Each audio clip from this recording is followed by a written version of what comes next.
Hai, selamat petang semua. Kita dalam segmen santai je. Okay, petang ni kita membuat liputan kepada semua.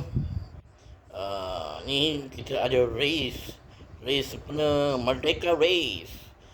Ni dia okay.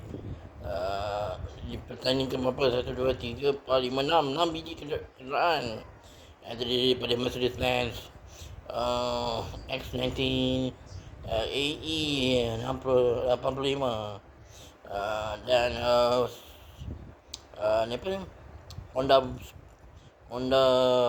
Spoon, dan juga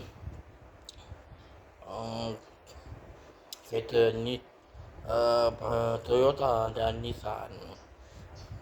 Okay, kita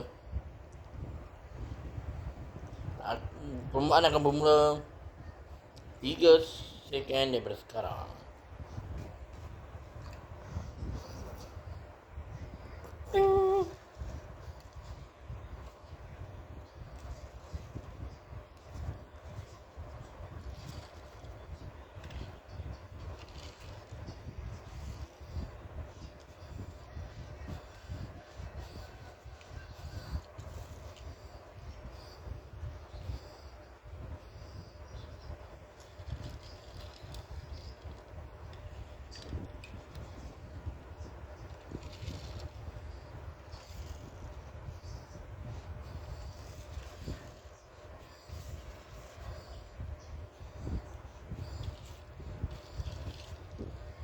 Itu dia.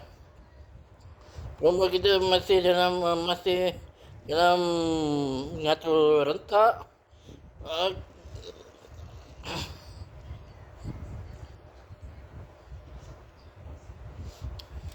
Nombor 2 masih lagi dipegang oleh Mercedes-Benz dan X90. Dan nombor 3 85 Honda Spoon.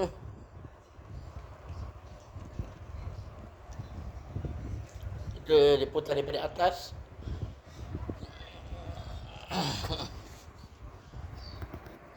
Sebenarnya dia ada angle.